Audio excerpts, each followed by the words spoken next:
Magandang araw po sa inyong lahat. Ito po si Evangelist Eliseo Uy ng Churches of Christ.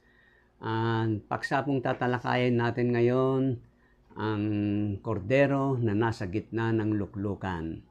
Maraming salamat po sa inyong lahat. Bago ang lahat, tayo po ay mag-pray. Dakila at mapagpala naming Diyos na makapangyarihan sa lahat. Lord, kami po'y muling namamanhik sa iyo. Upang patnubayan niyo po kami, Lord, ang mensaheng dadalhin ko upang maging malinaw. At higit sa lahat, Lord, ay magningning ang iyong banal na salita at makilala kanila ng hayagan. Sa totoo, Panginoon, itinataas ka namin sapagkat ikaw lamang ang tunay naming dadakilahin at pupurihin na aming sinasambahan namin sa Espiritu at sa katotohanan. Kaya Lord, puspusin mo po kami ng iyong Espiritu Santo ang siyang gumabay sa amin. Kaya tanglawan mo kami, samahan mo kami hanggang sa una hanggang matapos, Panginoon. Maraming salamat po. Muli, iunat mo yung mapagpalat makapangyarihan mong mga kamay. Basbasan mo at pagpalain mo, Panginoon, ang mensaheng dadalhin ko. Maraming salamat po na mula sa iyo. Maraming salamat po, Panginoon naming Hesukristo na aming tagapagligtas. Amen. Ito po. Dito sa Revelation, buksan po natin sa Apokalipsis chapter 4 verse 2. Pagdakay, napasa espiritu ako at narito may isang luklukang nalalagay sa langit. At sa ibabaw ng luklukan ay may isang nakaupo. At ang nakaupo ay katulad ng isang batong haspe at isang sardyo at naliligid ng isang bahaghari na tulad sa anyo ng isang esmeralda. At sa palibot ng luklukan ay may 24 na matatanda at sa luklukan ay nakita kong nakaupo ang 24 na matatanda na nadaramtan ng mapuputing damit. At sa kanilang mga ulo ay may mga putong na ginto. Ito na yon, itutuloy po natin. Ano po? Dito muna tayo. Yung nakaupo, may sabing ganon, may isang luklukan na nalalagay sa langit. At sa ibabaw ng luklukan ay may isang nakaupo. Sino po yung nakaupo sa luklukan po? Ito po, wala na pong hindi na po tayo kailangan magpaligoy-ligoy pa. Ang sabi rito, dito po sa 7:17, ngunit itataas muna natin sa 16. Sila'y hindi na magugutom pa, ni mauuhaw pa man, ni hindi na sila tatamaan ng araw o ng anumang init. Sapagkat ang kordero na nasa gitna ng luklukan ay siyang magiging pastor nila, at sila'y papatnugutan sa mga bukal ng tubig ng buhay, at papahiri ng Diyos ang bawat luha ng kanilang mga mata. Amen. Kita nyo na, ang ganda po na sinabi rito. At sa gitna ng luklukan, sabing ganon, at sa palibot ng luklukan, may nakapalibot po ng mga matatanda na ang mga damit po nila 24 na mga elders, mga matatanda, na ang suot nila ay nakasuot po sila ng damit na maputi at ang kanilang mga ulo ay may putong po na ginto sa kanilang ulo. Yan po mga korona, mga dioses po yan. Yan po ay masasabi natin parang sila yung mga bodyguard ng ating Panginoon. Pero kung hindi niya kailangan, hindi rin. Pero ipinakikita ng Panginoon para malaman natin, nakilala natin siya kung anuman ang kalooban niya, anuman ang nais niya, anuman ang gusto niya, nangyayari po. Kaya ituloy po natin dito. Yung kordero po na nasa gitna ng luklukan, alam niyo po sabi rito, makikita po natin dito sa Ezekiel na papahirin daw niya, sabing ganon. At siya ang mag-aano sa atin, sabing ganon. Sabi rito, at siya ang magiging pastor nila at sila'y papatnugutan sa mga bukal ng tubig ng buhay. Ang magiging pastor po natin, ang Panginoon, at tayo'y gagabayan niya, pakakainin niya tayo, bubusugin niya tayo, at hindi lamang po yan, at tayo'y papatnubayan niya sa mga bukal ng tubig ng buhay. Dito po sa Ecclesiastes 47, dito po, Sa Ezekiel muna tayo. Ezekiel 47:12. Ganito po ang ating mababasa. At sa pangpang ng ilog sa tabi niyaon, sa dakong ito at sa dakong yaon, tutubo ang sari-saring punong kahoy na pinakapagkain, na ang dahon ay hindi matutuyo, ni magkukulang man ang bunga niyaon, magbubunga ng bago, buwan-buwan, sapagkat ang tubig niyaon ay lumalabas sa sanktuaryo, at ang bunga niyaon ay magiging pagkain, at ang dahon niyaon ay pampagaling. Yung dahon pala, yan po ang healing of the nations, pampagaling sa mga bansa. Sabi yung dahon na yan. Yung pagkain, alam nyo, buwan-buwan, sabi niya nun, sabing ganun, magbubunga niyaon, magbubunga ng bago buwan-buwan. Sabi yung pagkain niyon sa punong kahoy ng buhay. Ituloy po natin dito. Buksan po natin muli sa Revelation chapter 22 verse 1 and 2. At ipinakita niya sa akin ang isang ilog ng tubig ng buhay, na maningning na gaya ng bubog na lumalabas sa luklukan ng Diyos at ng Kordero. At sa gitna ng langsangang yaon at sa dako rito ng ilog at sa ibayo nito, naroon ang punong kahoy ng buhay na namumunga ng 12 iba't ibang bunga na namumunga sa bawat buwan, at ang mga dahon ng punong kahoy ay pampagaling sa mga bansa. Amen. Nakita nyo na, napakaganda ang sinabi rito. Pampagaling sa mga bansa. Sino ang magbibigay niyan, mag-aano sa atin? Ang kordero. Sino po yung kordero na nasa gitna ng luklukan? Gitna, the midst of the throne. Ang Panginoong Hesukristo. And shall feed them, and shall lead them unto living fountains of waters. Tayo ay siya ay aagapay sa atin sa tubig ng buhay. Sabing ganun. Kaya alam natin dito, mababasa po natin dito sa 21:6. Alam nyo, sabi niya rito, dito muna tayo sa 22:17. At ang espiritu ng revelation po, at ang espiritu at ang kasintahang babae ay nagsabi, halika! At ang nakikinig ay magsabi, halika! At ang nauuhaw ay pumarito. Ang may ibig ay kumuhang walang bayad ng tubig ng buhay. Yun, lumalabas dito, hindi ba? Nabasa ko na sa inyo. Lumalabas po sa sanktuaryo ng Diyos. Ito ay maningning na gaya ng bubog na lumalabas sa luklukan ng Diyos at ng Kordero. Pero isa lang po yan. Kaya sabi niya rito, kung hindi na sabi niya rito, nakita niyo na? Nasa kanya ang lahat. Sabi niya rito, alam niyo, doon nga sa heaven. Sabi niya ganon, alam niyo, dito po, sinasabi niya, hindi na raw magkakaroon pa ng sumpa. At ang luklukan ng Diyos at ng Kordero, ito, ay naroroon at siya'y paglilingkuran ng kanyang mga alipin. Isa lang eh. Hindi sinabi rito malinaw. Ang sabi rito, maganda. Sabi niya rito, at ang luklukan ng Diyos at ang Kordero ay naroroon at siya'y paglilingkuran ng kanyang mga alipin. Hindi sinabi, at sila'y paglilingkuran ng kanyang mga alipin. Plural po yan. Kaya malinaw na singular po ang nakasulat dito. Amen. Itutuloy pa po natin. Kaya sabi niya rito, at papahirin ng Diyos ang bawat luha ng kanilang mga mata. Ano po? Papahirin daw ng Diyos ang bawat luha ng kanilang mga mata. Pero sino ito sa matandang tipan?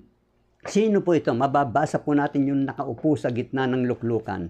Ito po mababasa po natin sa awit. Buksan po natin sa awit. Awit, 11.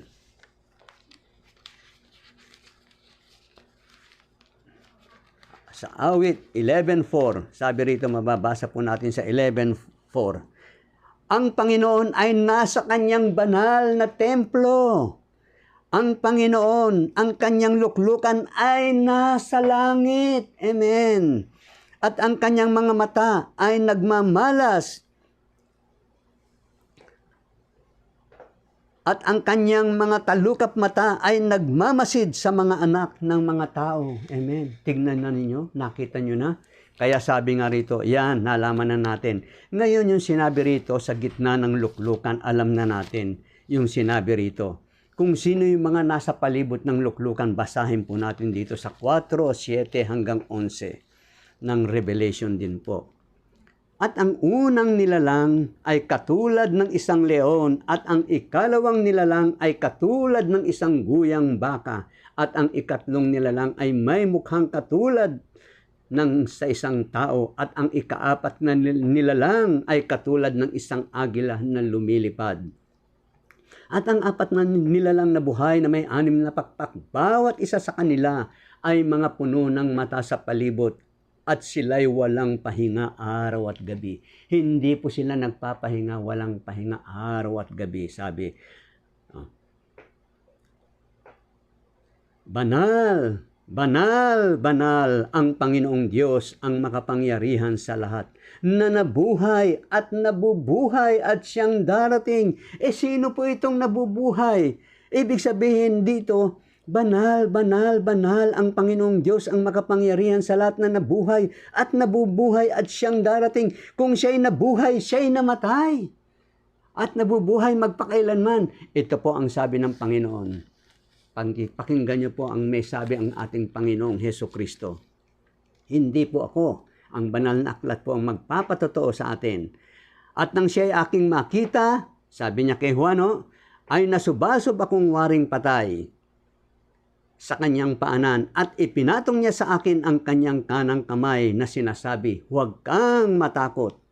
Ako'y ang una at ang huli, at ang nabubuhay, at ako'y namatay, at narito ako'y nabubuhay magpakailanman, at nasa akin ang mga susi ng kamatayan at ng Hades.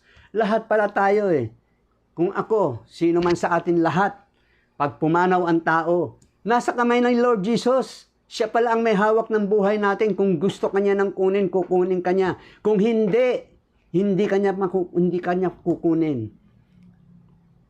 Kaya nasa kanya ang buhay. Nasa akin, sabi niya rito, at nasa akin ang mga susi ng kamatayan at ng Hades. Yung Hades, libingan po yan. Sa wikang Grego. Sa wikang Hebreo, Sheol. Yan po. Kaya alam natin, nasa kay Jesus Christ ang buhay. Kaya tuloy natin.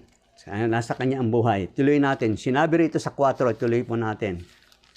Yung banal nagsasabi sa kanya, at pagka ang mga nilalang na buhay ay nangagpupuri at nangagpaparangal at nangagpapasalamat sa nakaupo sa luklukan doon sa nabubuhay magpakailanman. Ito na po sa 10. Ang 24 na matatanda ay mangagpapatira pa sa harapan niyaong nakaupo sa luklukan at mangagsisamba doon sa nabubuhay magpakailanman, at ilalagay ang kanilang putong sa harapan ng luklukan na nangagsasabi, marapat ka, O Panginoon namin at Diyos namin, na tumanggap ng kaluwalhatian at ng kapurihan at ng kapangyarihan, sapagkat nilikha mo ang lahat ng mga bagay, at dahil sa iyong kalooban ay nangagsilitaw at nangalikha. Ito po ay de-demonstrate ko po sa inyo ang sinasabi po ng banal na kasulatan. Yung 24 na matatanda nakapaligid po sa luklukan, nang nakaupo sa luklukan, sa gitna ng luklukan. Sila po yung may mga koronang ginto. Alam nyo, ang ginawa nila, tinanggal nila yung mga korona nila, inilagay nila sa Panginoon. Ang sabi, nilagay nila sa paglilingkod nila sa paanan ng Panginoon. Ano ang sabi nila? Nagpatira pa sila. Sabi ganon. Ang 24 na matatanda ay nagpatira pa sa harapan niyaong nakaupo sa luklukan. At mga nagsisisamba sa nabubuhay magpakailanman, at ilalagay ang kanilang putong sa harapan ng luklukan na nagsasabi. Kita mo, nilagay nila, marapat ka, sabing ganon, O Panginoon namin at Diyos namin, na tumanggap ng kaluwalhatian at ng kapurihan at ng kapangyarihan, sapagkat nilikha mo ang lahat ng mga bagay, at dahil po sa iyong kalooban ay nangagsilitaw at nangalikha. Sino po itong Diyos na lumikhang ito? Makikita natin sa Matandang Tipan. Mababasa po natin dito sa Dito po sa Nehemias 9:6, ganito po ang ating mababasa sa 9:6. Sabi niya rito, ito, Ikaw, Panginoon, Ikaw lamang, Ikaw ang lumikha ng langit ng mga langit, pati ng lahat na natatanaw roon ng lupa at ng lahat ng mga bagay na nangaroroon, ng mga dagat at ng lahat na nangaroroon, at iyong pinamalaging lahat, at ang hukbo ng langit ay sumasamba sa iyo. Kita nyo na yung mga anghel, hukbo ng langit po yan. Kaya sabi niya rito sa 7, Ikaw ang Panginoon na Diyos na siyang pumili kay Abram, na naglabas sa kanya sa Ur ng mga Kaldeo at nagbigay sa kanya ng pangalang Abraham. Amen. Kita nyo na? Ang Panginoon pala. Siya napakadakila ng ating Panginoon. Kaya alam natin, yan po ang pangpagaling sa lahat ng mga bansa. Kaya sabi niya, siya ang lumikha ng lahat ng mga bagay. Kaya dito, sa 4:11, alam natin na sinasabi nga rito na siya ay nabuhay na maguli. Kaya tama po ang sabi ng Panginoon. Dito po sinabi niya rito sa 11:25 po ng Juan. Ang sabi niya rito, sinabi sa kanya ni Jesus, Ako ang pagkabuhay na maguli at ang kabuhayan. Ang sumasampalataya sa akin, bagaman siya'y mamatay, gayon may mabubuhay siya. Amen. Yan po ang napakagandang pangako ng Panginoon. Yung mga salita niya, matibay pa sa langit at sa lupa. Ang langit at ang lupa, lilipas po yan. Ngunit ang salita ng Diyos ay mamamalagi magpakailanman. Dito po sa Old Testament, ituloy pa natin. Dito po sa 18:18 ng ikalawang kronika. Mababasa po natin dito. Sa 18:18, sabi rito, At sinabi ni Mikes, Kaya't dinggin ninyo ang salita ng Panginoon. Aking nakita ang Panginoon na nakaupo sa kanyang luklukan at ang buong hukbo ng langit na nakatayo sa kanyang kanan at sa kanyang kaliwa. Amen. Nakita niyo na? Ang Panginoon na nasa langit pala, nakita siya ni Propetang Mikas na nakatayo, sabing ganun, nakita na nakaupo pala sa kanyang luklukan at ang buong hukbo ng langit, na nakatayo sa kanyang kanan at sa kaliwa, yung mga anghel. Tuloy pa po natin dito. Nabasa na po natin yan. Kaya sa Mikas, alam natin. Kaya sa huling araw, tayo naman mga Kristiyano, sinasabi rito, na sa 19:7, bago ko basahin yan, pumunta po tayo sa 10, pumunta po tayo sa the story of the 10 bridesmaids. Yung 10 kasintahang babae. Dito po sa 25, tignan ninyo sa 25, mababasa po natin sa Matthew, sa 25 ng Matthew. Dito po, mababasa po natin sa chapter 1 up to babasahin ko po sa inyo ito. Kung magkagayoy ay makakatulad ang kaharian ng langit sa 10 dalaga na kinuha ang kanilang mga ilawan at nagsilabas upang salubungin ang kasintahang lalaki. At ang 5 sa kanila ay mga mangmang, at ang 5 matatalino, sapagkat nang dalhin ng mga mangmang ang kanilang mga ilawan ay hindi sila nangagdala ng langis. Datapwat ang matatalino ay nangagdala ng langis sa kanilang sisidlan na kasama ng kanilang mga ilawan. Samantalang nagtatagal nga ang kasintahang lalaki ay nangaantok silang lahat at nangakatulog. Datapwat pagkahating gabi ay may sumigaw, narito ang kasintahang lalaki. Sabi, alam niyo yung kasintahang lalaki, yan po ang bridegroom. Sabi, datapwat pagkahating gabi na may sumigaw, narito ang kasintahang lalaki. Magsilabas kayo upang salubungin siya. Nang magkagayoy nagsipagbangon lahat ang mga dalagang yaon at pinagigi ang kanilang mga ilawan. At sinabi ng mga mangmang sa matatalino, bigyan ninyo kami ng inyong langis sapagkat nangamatay ang aming ilawan. Humihingi po sila ng langis. Sabing ganun. Datapwat, sabi niya, para sumindi yung ilawan nila. Datapot nagsisagot ang matatalino na nagsasabi, baka sakaling hindi magkasya sa amin at sa inyo, magsiparoon muna kayo sa nangagbibili at mangagbili kayo ng ganang inyo. Ng ganang inyo. At samantalang sila'y nagsisiparoon sa pagbili ay dumating ang kasintahang lalaki. At ang mga nahanda ay nagsipasok na kasama niya sa piging ng kasalan at inilapat ang pintuan.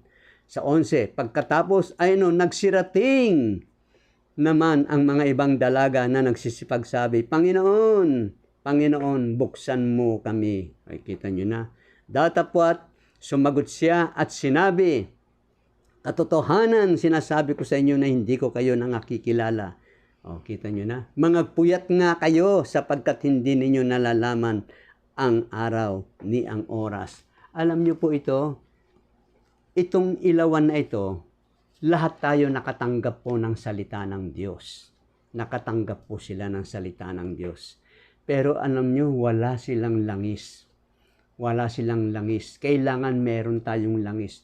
Wala silang Holy Spirit. Hindi sila guided ng Holy Spirit dahil pinabayaan nila ang salita ng Diyos. Narinig nila ang salita ng Diyos, pero hindi tumimo sa puso nila. Iba naman, tumimo man sa puso nila, pero ano nangyari?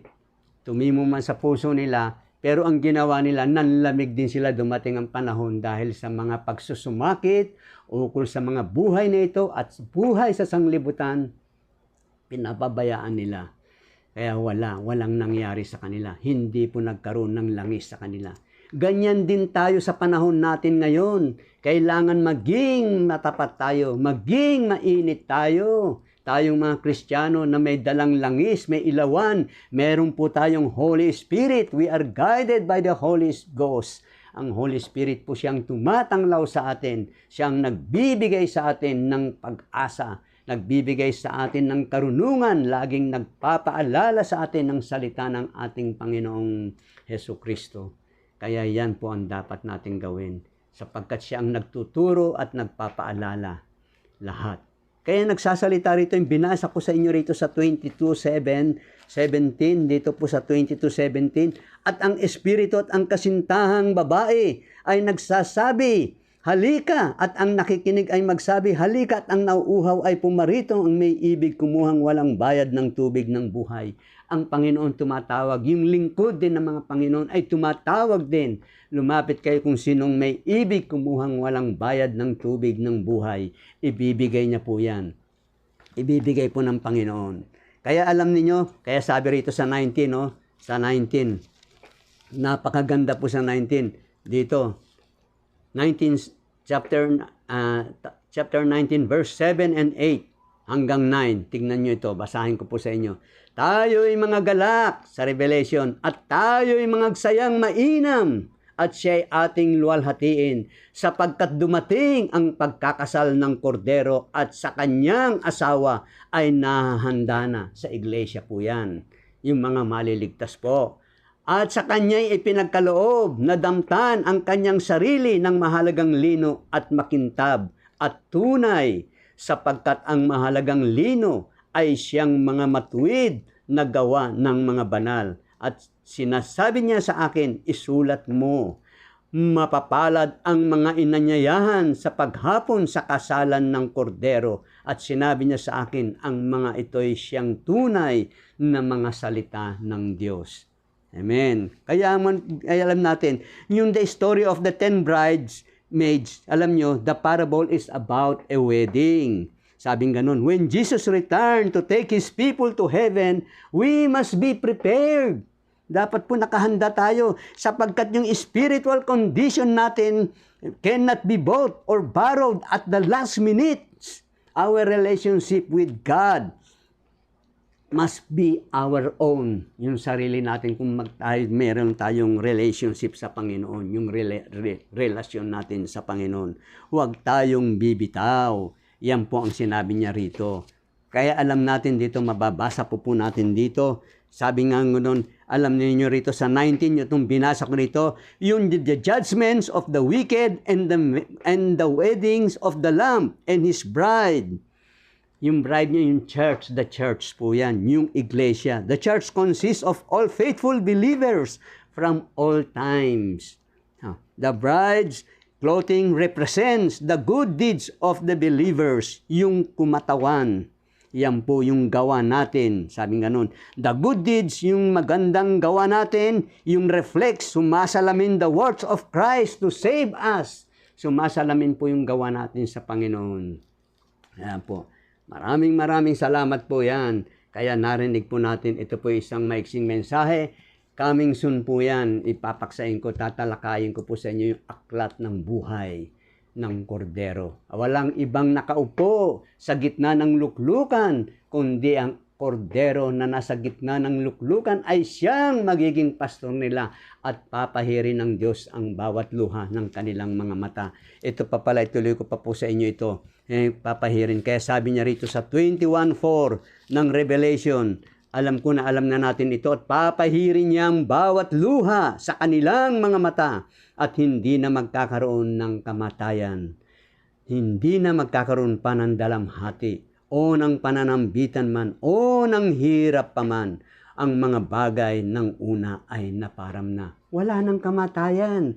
Wala nang pagtangis doon. Wala nang lungkot. Sabi nun, wala nang hirap. Ang lahat ng mga bagay ay naparam na. Sabi, yan po ang napakagandang pangako ng Panginoon. Kaya sabi niya rito, sila'y, dito po sa 7:16 po, ang sabi rito, sila'y hindi na magugutom pa, ni mauuhaw pa man, ni hindi na sila tatamaan ng araw o ng anumang init. Wala na po ang lahat yan. Hindi mo na kailangan ng aircon, hindi mo na kailangan ng araw sapagkat ang templo doon, ang ilaw ay ang kordero. Wala nang iba. Yan pong napakagandang kahanga-hanga niya pong pangako. Maraming salamat po sa inyong lahat. Ito po isang maikling na ibigay ko sa inyo maikling aral. Kaya itong 10 babae, sabi nga yung mga 10 bridesmaids, yung 5 ligtas, yung 5 hindi. Pinabayaan nila. Lahat naman sila nagsitanggap Lahat tayo magtatanggap, pero iba wala ng lamig. Wala sa kanila. Pinabayaan nila. Tatagal pa ang dating ng Panginoon. Yun ang iniisip nila. Hanggang sa dumating ng Panginoon, huli na ang lahat. Kaya yan po ang masasabi ko sa inyong lahat. Sanasabi sa atin ng Panginoon, mga puyat kayo sapagkat hindi ninyo nalalaman ang oras o sa hating gabi o sa hapon o sa madaling araw o sa umaga. Yan po ang sabi ng Panginoon. Maraming salamat po. Dakila at mapagpala naming Diyos. Salamat po, Lord, sa mensaheng ibinigay mo sa amin, Panginoon. Ikaw po ang aming tunay na Diyos. Ipinakilala ka namin, ipinahayag ka namin, Panginoong Jesucristo, na tunay namin pinaglilingkuran ng aming buong kaluluwa, buong puso, buong lakas, sapagkat ikaw ang tunay na Diyos na tumubos po sa amin, nagkatawang tao upang tubusin mo kami sa lahat ng aming sa aming buhay. Salamat po, Panginoon. Salamat po, Panginoon, sa pag-ibig mong ito na salamat po. Maraming salamat. Naway iyong pagpalain, basbasan mo at pinagpala mo, Panginoon, ang maikling mensaheng ito. Maraming salamat po. Ito po ang aking samo at dalangin na may buong pananampalataya sa nag-iisa at banal mo pong pangalan, Panginoon naming Jesucristo, na aming tagapagligtas. Amen. Maraming salamat po.